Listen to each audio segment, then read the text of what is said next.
Hello friends, तो आप सभी को आपके अपने YouTube channel study channel irregular way में आपका स्वागत है। तो फ्रेंड्स, आज हम लोग शुरू करने वाले एक नया टॉपिक कोऑर्डिनेट ज्योमेट्री। ये फ्रेंड्स एडवांस मैथ का आपका पार्ट्स है जो कि बहुत ही इम्पोर्टेंट है। चाहे आप सीजीएल का एग्जाम वगैरह देते हैं या कोई भी एग्जाम आप देते हैं जनरल कंपटीशन का, उसमें इससे क्वेश्चन आपको आने लगे हैं। तो चलिए फ्रेंड्स, देर न करते हुए हम शुरू करते हैं। हमारा चैप्टर है जी कोऑर्डिनेट ज्योमेट्री। इसको हिंदी में हम बोलते हैं जी निर्देशांक ज्यामिति। निर्देशांक ज्यामिति। थोड़ा इसको फ्रेंड्स आप लोग गौर से देखिएगा, अच्छे से देखिएगा, क्योंकि ये बहुत ही इम्पोर्टेंट टॉपिक है आपके एग्जाम के लिए। ठीक है जी। सबसे पहले तो हम ये पढ़ेंगे कि कोऑर्डिनेट ज्योमेट्री अर्थात निर्देशांक ज्यामिति हम कहते किसको है। तो देखिए फ्रेंड्स, इसका सिंपल सा डिफिनीशन होता है कि गणित की वैसी शाखा जिसमें हम किसी चित्र का तो अध्ययन करते हैं लेकिन उस चित्र को खींचते नहीं है, उसको हम कोऑर्डिनेट ज्योमेट्री अर्थात निर्देशांक ज्यामिति कहते हैं। अर्थात इसको इंग्लिश में बोलेंगे the branch of mathematics in which we study of the figure without drawing is called coordinate geometry. Simple सा इसका फ्रेंड्स डिफिनीशन होता है। ठीक है जी। तो हम लोग क्या पढ़ेंगे जी, निर्देशांक ज्यामिति में इसका डिफिनीशन क्या हो गया। अगर आप लोग लिखना चाहते हैं तो आप लोग लिख सकते हैं, क्या हो गया जी, किसी चित्र का अध्ययन बिना उस चित्र को खींचे किया जाता है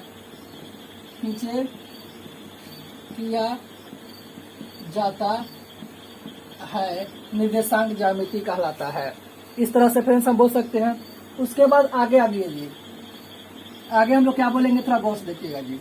हम लोग को इसमें सबसे पहला जो हमारा टॉपिक है जी, वो हम लोग को पढ़ना है क्वाड्रेंट के बारे में। क्वाड्रेंट्स बोलते हैं, इसी को हम लोग हिंदी में चतुर्थांश बोलते हैं। चतुर्थांश फ्रेंड्स बहुत ही अच्छी चीज है। कोऑर्डिनेट ज्योमेट्री का ये सबसे बेसिक चीज है जो आप लोगों को जानना जरूरी है। अगर आप यही नहीं समझिएगा तो आपसे फिर सवाल नहीं बनेगा।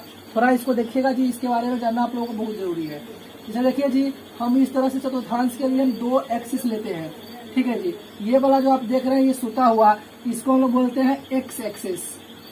इसको हम लोग बोलते हैं जी एक्स एक्सिस। और ये जो आप खड़ा देख रहे हैं इसको हम लोग बोलते हैं वाई एक्सिस। इसी को हम लोग बोलते हैं जी वाई एक्सिस। इसको हिंदी में कहते हैं एक्स अक्ष और इसको हम लोग कहते हैं जी वाई अक्ष। ठीक है जी।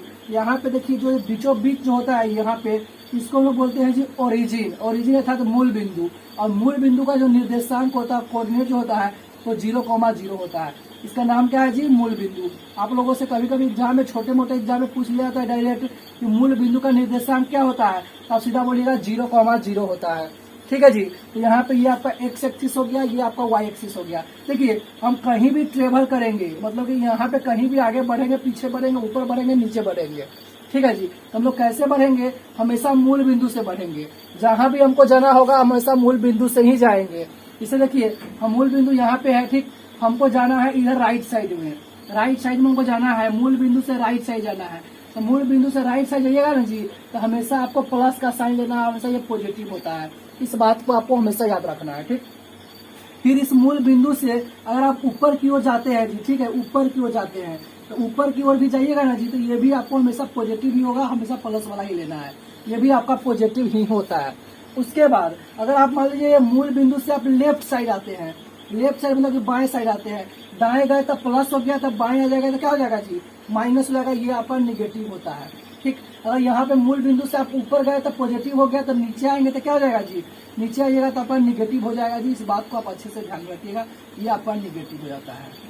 इस बात को आपको अच्छे से क्या करना है जी, ध्यान से रखना है और देखना है। अब आगे देखिएगा इसमें जी, यहाँ पे क्या हो गया, देखिए ये आपका इधर, यहाँ से हम दाएं गए तो प्लस, यहाँ से ऊपर गए तो प्लस, ये भी पॉजिटिव, ये भी पॉजिटिव, तो ये भी पॉजिटिव है जी, ये भी पॉजिटिव है। तो ये जो घर बना है कैसे बना है, ये पॉजिटिव से ऊपर और इस पॉजिटिव के अंदर, तो ये भी पॉजिटिव वाला भाग है, ये भी पॉजिटिव वाला भाग है। अर्थात ये आपका प्लस प्लस वाला क्या है जी, घर है।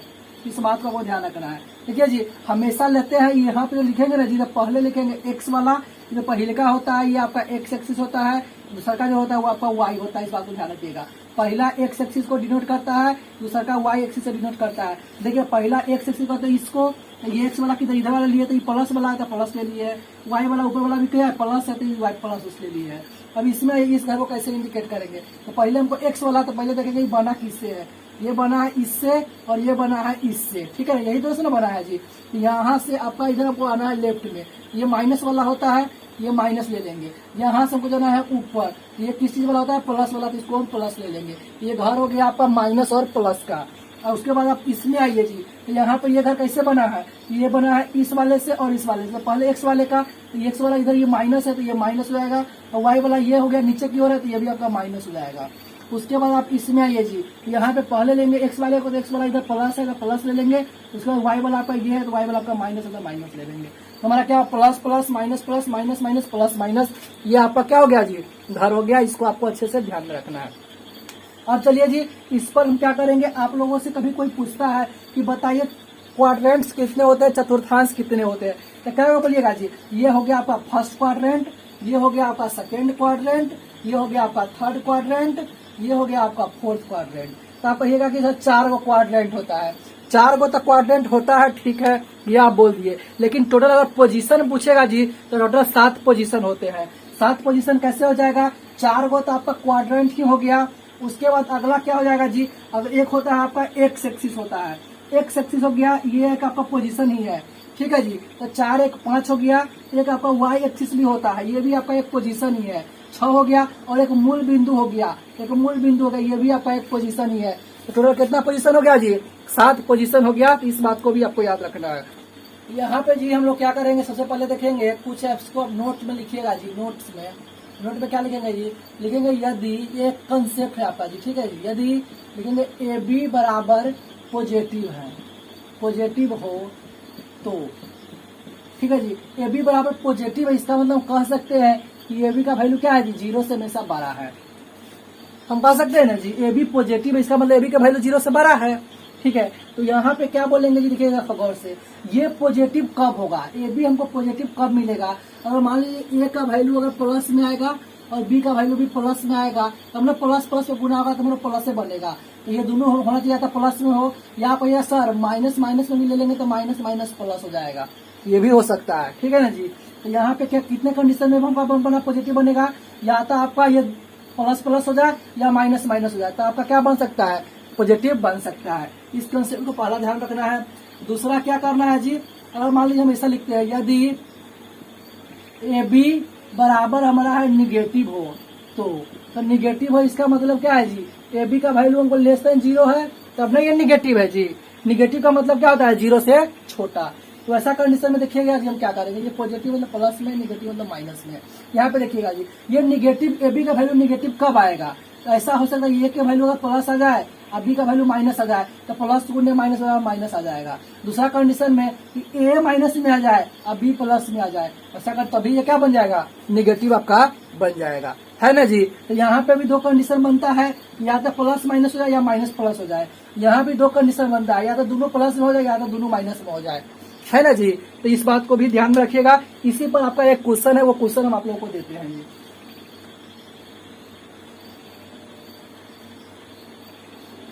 सबसे पहला हम क्वेश्चन लिखेंगे जी, सबसे पहला क्वेश्चन लिखते हैं, लिखेंगे यदि ए बड़ा हो 0 से और बी छोटा हो 0 से हो तो ए कॉमा बी किस चतुर्थांश में स्थित है, किस चतुर्थांश में स्थित है। देखिएगा जी, ये आपका सीजीएल का क्वेश्चन है जी, ये सीजीएल में ऐसा क्वेश्चन पूछता है। यहाँ पे लिखा है यदि ए बड़ा हो 0 से और बी छोटा हो 0 से, तो ऐसा कंडीशन में ए बी किस चतुर्थांश में स्थित होगा, ठीक है जी। तो देखिएगा यहाँ पे गौर से देखिए, ए बड़ा है 0 से, तो ए बड़ा 0 का मतलब आपको अभी भी मैंने बताया कि 12 0 से 12 का मतलब पॉजिटिव, मतलब ये वाला ए का वैल्यू हमेशा प्लस में आएगा ए का वैल्यू प्लस में तो ए के लिए प्लस ले लेंगे। यहाँ पे कहता है कि बी हमेशा 0 से छोटा है, तो बी छोटा है मतलब कि निगेटिव आएगा, माइनस में आएगा बी का वैल्यू, होगा ना जी, माइनस में आएगा तो बी माइनस में हो गया, मतलब ए बन गया पॉजिटिव और बी बन गया निगेटिव। तो एगो प्लस में एगो माइनस में, आप लोगों ने क्वाड्रेंट में पढ़ा था, ये प्लस प्लस होता है, ये माइनस प्लस होता है, ये माइनस माइनस होता है, ये प्लस माइनस होता है। ठीक है, पहलका वाला प्लस दूसरा वाला माइनस, पहलका वाला प्लस दूसरा वाला, किस क्वाड्रेंट की बात है ये? चतुर्थ क्वाड्रेंट में, मतलब किस क्वाड्रेंट में आएगा जी? चौथा क्वाड्रेंट में आएगा। इस बात को आपको अच्छे से ध्यान रखना है। उसके बाद दूसरा क्वेश्चन इसी में मैं और दे दिया, यदि मान लेते हैं जी, मैं ये दे डाला कि ए जो है वो छोटा है 0 से, और मैं फिर दे डाला इसी में, और बी जो है ये भी छोटा है 0 से हो, तो मैं यहाँ पे दे दिया माइनस ए कॉमा बी किस चतुर्थांश में स्थित है, माइनस ए कॉमा बी किस चतुर्थांश में है, किस चतुर्थांश में है। तो यहाँ पे गौर से देखिएगा जी, देखिएगा मैं यहाँ पे बोला कि ए जो है 0 से छोटा है, तो ए 0 से छोटा है, इसका मतलब ए का वैल्यू जो आएगा हमेशा निगेटिव आएगा, अर्थात माइनस में आएगा। बी भी कहता है 0 से छोटा है, तो बी 0 से छोटा है, इसका मतलब बी का वैल्यू भी क्या आएगा? निगेटिव ही आएगा। थोड़ा गौर से देखिएगा जी, देखिए यहाँ पे ए पहले से दिया है माइनस में, और ए का वैल्यू निगेटिव आ भी रहा है, तो ये भी निगेटिव, ये भी निगेटिव, निगेटिव निगेटिव मिलकर बन जाएगा पॉजिटिव, अर्थात ए बनेगा प्लस में। ठीक है जी। अब बी देखिए जी, बी यहाँ पे है प्लस का, पीछे कुछ होगा प्लस है, और यहाँ पे है माइनस, तो इसको यहाँ पे रखेंगे, कहता है छोटा है 0 से, तो ये माइनस हो जाएगा, ये आपका माइनस में बी बनेगा। तो देखिए पहलका वाला आया प्लस में, दूसरा वाला आया माइनस में, तो पहलका वाला प्लस में, दूसरा वाला माइनस में, किस क्वाड्रेंट में जाएगा जी? ये आपका चौथा क्वाड्रेंट में जाएगा। इस बात को भी आपको ध्यान में रखना है। अगला हमारा क्वेश्चन है जी, लिखते हैं यदि ए बी बड़ा हो 0 से, और क्या करेंगे जी, लिखेंगे ए कॉमा बी थर्ड क्वाड्रेंट में हो, थर्ड चतुर्थांश, थर्ड चतुर्थांश में स्थित हो, तो माइनस ए कॉमा बी किस चतुर्थांश में होगा, किस चतुर्थांश में होगा से आपको बताना है जी। आपको लिख लीजिएगा आगे, ये किस चतुर्थांश में स्थित होगा। तो ऐसा कंडीशन में देखिएगा जी, थोड़ा गौर से, कहता है कि ए बी ग्रेटर देन 0 है, यहाँ पे लिखेंगे जी कि ए बी ग्रेटर देन 0 है। तो अभी मैंने बताया कि ग्रेटर देन 0 है, मतलब कि क्या है? पॉजिटिव है। तो पॉजिटिव कब बनेगा? 2 शर्त में, या तो ये दोनों प्लस प्लस हो जाए, या दोनों माइनस माइनस हो जाए, तब ना बनेगा जी। अब आगे क्वेश्चन आपका लिखता है, और ए बी का किस क्वाड्रेंट में है जी? थर्ड चतुर्थांश में है। तो ए बी थर्ड चतुर्थांश में स्थित है, इसका मतलब तीसरा चतुर्थांश में क्या होता है? दोनों क्वाड्रेंट क्या होता है? निगेटिव होता है, माइनस वाला होता है। तो इसका मतलब ये तो है फर्स्ट क्वाड्रेंट का, इसको तो लेंगे ही नहीं, हमको किसको लेना है? इसको वाले को लेना है। मतलब दोनों में क्या करना है? माइनस लेना है। तो ए का भी वैल्यू हो गया माइनस में, और बी का भी वैल्यू है किस में जी? माइनस में। मतलब कि ए भी निगेटिव है, बी भी निगेटिव है। बात को समझ रहे हैं ना जी? तो आपसे पूछता है कि माइनस ए और बी किस चतुर्थांश में होगा, तो हमसे पूछा रहा है माइनस ए और बी के बारे में किस चतुर्थांश में स्थित है। तो देखिए ए पहले से भी निगेटिव है, और यहाँ भी निगेटिव है, तो निगेटिव निगेटिव बन जाएगा ए पॉजिटिव। ठीक है, यहाँ पे बी पॉजिटिव है, यहाँ पे बी बना निगेटिव, तो निगेटिव पॉजिटिव में बन जाएगा निगेटिव। तो यहाँ पे क्या बनाएगा? प्लस और माइनस। तो प्लस माइनस किस क्वाड्रेंट में होता है जी? चौथा क्वाड्रेंट में होता है। आपका आंसर क्या होगा? चतुर्थ क्वाड्रेंट। तो इस तरह से फ्रेंड्स ये आपका बन गया। अब चलिए उसके बाद एक और क्वेश्चन देखेंगे। अब यहाँ पे हम क्या लिख लेंगे जी? यहाँ पे हम ग्रेटर देन में लिख के यहाँ पे लिख लेते हैं क्या है जी? लेस देन है, और लिख लेते हैं ये किस चतुर्थांश में है? सेकेंड, ये सेकेंड चतुर्थांश में क्या है जी? स्थित हो। तो यहाँ पे यही लिख लिए कि यहाँ पे लिखे माइनस ए कॉमा माइनस बी किस चतुर्थांश में स्थित होगा। ये हमारा एक क्वेश्चन हो गया। इस क्वेश्चन को भी देखिएगा, बहुत अच्छा क्वेश्चन है, ऐसा क्वेश्चन आपके एग्जाम में आते हैं। ठीक, तो यहाँ पे देखिएगा जी, यहाँ पे ए बी क्या है? छोटा है 0 से, ए बी छोटा है 0 से, इसका कह क्या मतलब? इसका मतलब है कि अगर ये पॉजिटिव होगा तो ये निगेटिव होगा, ये निगेटिव होगा तो ये पॉजिटिव होगा। अब कहता है कि सेकेंड क्वाड्रेंट में है, मतलब कि दूसरा का चतुर्थांश में। तो दूसरा का वाला का क्या क्वाड्रेंट होता है? कोऑर्डिनेट होता है प्लस और माइनस। ये तो माइनस प्लस, ये तो चौथा का होता है। इसको तो आप काटिए दीजिए, 1 मिनट। ये आपका क्या हो गया जी? ये आपका हो गया प्लस का, ये हो गया आपका माइनस का। प्लस माइनस का ये होता है, और ये वाला आपका क्या होगा? माइनस प्लस का। सॉरी, यहाँ पे माइनस हो गया, ये प्लस हो गया। तो ये आपका है चतुर्थ वाला, ये कट गया आपका, ये क्वाड्रेंट हो गया माइनस प्लस, माइनस प्लस किसमें आता है जी, दूसरका वाले में आता है ना जी। तो आपसे पूछता है कि यहाँ पे आगे बोला है कि सेकेंड चतुर्थांश में, तो सेकेंड वाला ले लिए, तो कहता है माइनस ए और माइनस बी किस में होगा, माइनस ए और माइनस बी के बारे में पूछ रहा है, ये किस चतुर्थांश में स्थित होगा। देखिए तो ए का वैल्यू किस में आया, निगेटिव में, मतलब माइनस में, बी का वैल्यू किस में आया जी, पॉजिटिव में अर्थात प्लस में। तो ए का वैल्यू निगेटिव यहाँ पे है, ए का वैल्यू ऑलरेडी यहाँ पे निगेटिव है, तो निगेटिव निगेटिव बेचारा बन जाएगा पॉजिटिव, ये हो जाएगा पॉजिटिव। यहाँ पे बी वैल्यू आया पॉजिटिव में, यहाँ पे बी का वैल्यू दिया है निगेटिव में, तो पॉजिटिव निगेटिव हमारा बनेगा निगेटिव में, अर्थात बी निगेटिव में ही रहेगा।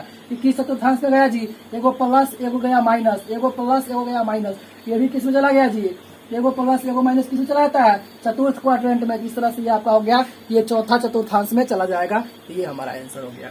ठीक है जी, उम्मीद करते हैं कि इस तरह का क्वेश्चन फ्रेंड्स आप लोगों को समझ में आया होगा। चलिए उसके बाद अगला टॉपिक शुरू करते हैं, रिफ्लेक्शन ऑफ ए पॉइंट। अगला टॉपिक हम लोगों का है जी reflection, reflection of a point. इसको हिंदी में बोलते हैं जी बिंदु का प्रतिबिंब। किस चीज का प्रतिबिंब जी, किसी बिंदु का प्रतिबिंब, रिफ्लेक्शन ऑफ ए पॉइंट बोलते हैं, या इसी को हम इमेज ऑफ ए पॉइंट भी बोलते हैं। ठीक है जी, देखिए रिफ्लेक्शन ऑफ ए पॉइंट जो होता है वो पहले आपका एक्स एक्सिस के थ्रू भी होता है, आपका वाई एक्सिस के थ्रू भी होता है, ओरिजिन के थ्रू भी होता है और लाइन के थ्रू भी होता है। ठीक है जी, तो हम बारी बारी से करके सबके थ्रू पढ़ेंगे।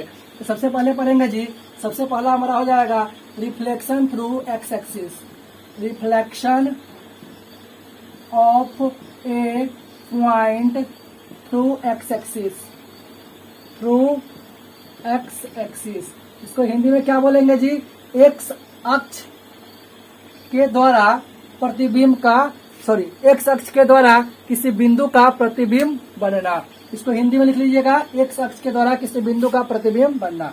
तो यहाँ पे देखिएगा जी थोड़ा गौर से, यहाँ पर अगर मान लेते हैं इस तरह से, ये हमारा क्या हो गया, एक क्वाड्रेंट हो गया। तो आप पूछे कि बताइए ये 1,3 का प्रतिबिंब कहाँ बनेगा, 1,3 का प्रतिबिंब कहाँ बनेगा। ठीक है जी, थोड़ा गौर से देखिएगा जी, यहाँ पे 1,3 का पूछ रहा है, या हम यहाँ पे 1,3 के लेकर थियोरेटिकल पढ़ रहे हैं, हम पूछ देंगे कि ए और बी का प्रतिबिंब कहाँ बनेगा, थोड़ा गौर से देखिएगा जी। तो यहाँ पे मान लेते, यहाँ पे मान लेते ए पी क्या है जी, दोनों प्लस में, तो पहिलका में होगा, तो मान लेते यहाँ पे ए और ये बी है। अब पूछेगा कि इस पॉइंट का प्रतिबिंब कहाँ बनेगा, इस पॉइंट का प्रतिबिंब कहाँ बनेगा, लेकिन ये पूछ रहा है आपको किसके थ्रू है जी, एक्स एक्सिस के थ्रू। ये आपका थियोरेटिकल है। ठीक है जी, क्वेश्चन मैं आप लोगों को कराऊंगा, एक्स एक्सिस के थ्रू हमको रिफ्लेक्ट कर रहा है। तो यहाँ पे देखिएगा जी, एक्स आपका ये ना है जी, ये आपका एक्स यही ना होता है जी, यही ना पे एक्सिस होता है। तो आप लोगों को क्या करना है जी, जिस एक्सिस के थ्रू कहेगा कि रिफ्लेक्शन हो रहा है ना, उसको आपको मानना है मिरर अर्थात दर्पण। ये कह रहा है इमेज बनेगा, प्रतिबिंब बनेगा, इसका मतलब क्या, वहाँ पे दर्पण होना चाहिए कि नहीं होना चाहिए, शीशा होना चाहिए ना जी। यहाँ पे कहता है इसका प्रतिबिंब अर्थात इमेज कहाँ बनेगा, तो इसका इनका शीशा रखना होगा, इसका इमेज पूछता है। तो यहाँ पे एक्स एक्सिस के थ्रू कहता है, तो एक्स एक्सिस को क्या मान लेंगे, इसको मान लेंगे मिरर अर्थात शीशा, यही हमारा क्या है, दर्पण है। अब ये हमारा दर्पण हो गया, तो इसका इमेज पूछता है कि बनेगा कहाँ भाई, वो बताइए। तो देखिएगा इसका इमेज कहाँ बनेगा, थोड़ा गौर से देखिएगा।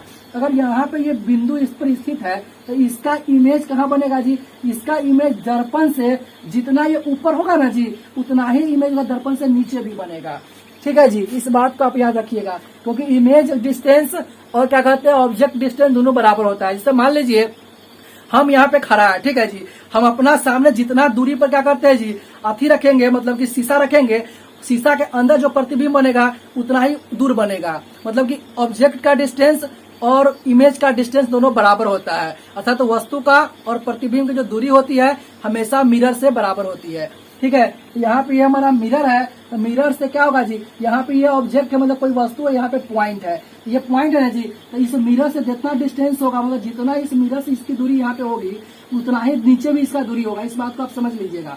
तो यहाँ पे है, तो यहाँ पे ये चलाएगा, यहाँ पे आएगा ना जी, दोनों का दूरी होगा। लेकिन यहाँ पे थोड़ा गौर देखिए करिएगा, गौर क्या करिएगा जी, ये देखिएगा ये आपका है फर्स्ट क्वाड्रेंट में, ये आ गया बेचारा फोर्थ क्वाड्रेंट में। तो फर्स्ट क्वाड्रेंट का जो साइन होता है प्लस प्लस का होता है, अब फोर्थ का जो होता है वो किसका होता है जी, वो होता है आपका प्लस माइनस का होता है। इसमें हो गया लफड़ा। तो यहाँ पे देखिए इसका कहने का मतलब क्या है, देखिए एक्स का क्वाड्रेंट इसमें भी प्लस था, एक्स का क्वाड्रेंट इसमें भी प्लस है, वाई का क्वाड्रेंट इसमें प्लस था, इसमें आपका माइनस हो गया है। हो गया कि नहीं जी, मतलब वाई का क्या हो गया, साइन बदल रहा है। y का साइन क्या हो रहा है जी, चेंज हो रहा है। इसका मतलब है कि अगर रिफ्लेक्शन जिस एक्सिस के थ्रू होगा ना उसका साइन नहीं बदलेगा, और जिसके थ्रू नहीं होगा उसका साइन बदल जाएगा। यहाँ पे देखिए एक्स एक्सिस के थ्रू रिफ्लेक्शन हो रहा है, इसका मतलब कि एक्स वाला का साइन नहीं बदलेगा, नहीं बदला है, लेकिन बी वाई वाला है ना जी, बी वाला का साइन देखिए बदल गया, प्लस माइनस हो गया। इसका मतलब इसका जो इमेज बनेगा ये एक के तक यही रहेगा एक्स एक्सिस वाला, लेकिन बी का साइन बदल के क्या हो जाएगा, माइनस बी हो जाएगा। ठीक है, तो इसका इमेज क्या बनेगा, अगर आप लोगों से कोई पूछेगा कि ए कॉमा बी का इमेज एक्स एक्सिस के थ्रू क्या बनेगा, तो आपको क्या बोलना है जी, एक्स एक्सिस के थ्रू बोलेगा, पूछेगा तो एक्स वाला को कुछ नहीं कहेंगे, वाई वाला में साइन चेंज कर देंगे, तो ये एक ए रहेगा, अब बी का साइन जो चेंज होगा माइनस बी हो जाएगा। तो ये आपका आंसर होगा। ये हो गया आपका थियोरेटिकल पार्ट। अब चलिए अब हमको कुछ क्वेश्चन लेना है जी। क्वेश्चन हम क्या लिखेंगे, तो क्वेश्चन ले लेते हैं। यहाँ पे अगर मान लीजिए आपसे पूछ दिया कि बताइए 1,3 का आपको पूछेगा कि इमेज बताइए, इमेज क्या बनेगा, तो क्या बोलेंगे जी, एक्स एक्सिस वाला को छुबो नहीं करेंगे, वाई वाला का साइन चेंज कर देंगे, तो -1 माइनस हो जाएगा। अगर मान लीजिए दूसरा वाला आपसे पूछ दिया -1 -8 का बताइए इमेज क्या बनेगा, तो ऐसे इमेज हो जाएगा, या एक्स वाला को छुबो नहीं करेंगे, वाई वाला को चेंज कर देंगे, तो माइनस से तो प्लस कर देंगे। अगर मान लीजिए आप लोगों से कोई पूछ लिया कि बताइए -5,4 का इसका इमेज बताइए, तो क्या करेंगे, इसका इमेज क्या बनेगा, एक्स वाला को छुबो नहीं करेंगे, वाई वाला का चेंज कर देंगे, तो प्लस में तो माइनस हो जाएगा। तो इस तरह से ये हमारा क्या बनेगा जी, एक्स एक्सिस के थ्रू इमेज बनेगा। तो ये वीडियो आपको अच्छा लगा होगा, अगर वीडियो अच्छा लगे तो प्लीज वीडियो को लाइक करिएगा, चैनल पे नए हो तो चैनल को सब्सक्राइब जरूर करिएगा। चलिए फ्रेंड्स, मिलते हैं किसी नेक्स्ट वीडियो में, तब तक के लिए जय Hind, Vande Mataram, love you to all.